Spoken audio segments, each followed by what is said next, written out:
هاخدها بتاعة اخويا الاولاني، وانا ايه مش هجيب حاجة خالص؟ ماليش حق ان انا اجيب حاجة؟ ماليش حق ان انا افرح بحاجة جديدة؟ في الحقيقة كل اللي بيمر بيه الطفل التاني احنا بنعمل بين اطفال ديت يعني كسرة كده، بس احنا منبقاش واخدين بالنا منها.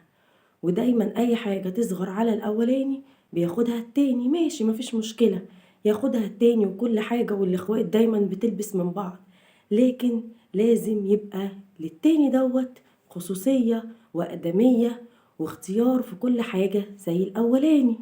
يعني انت اديتيله مرة ترنج من اخوه الأولاني، خلاص بقى مش قصة، مش هيفضل يلبس كل الترنجات بتاعته وكل البناطيل الجينز بتاعته وكل الكاوتشات بتاعته.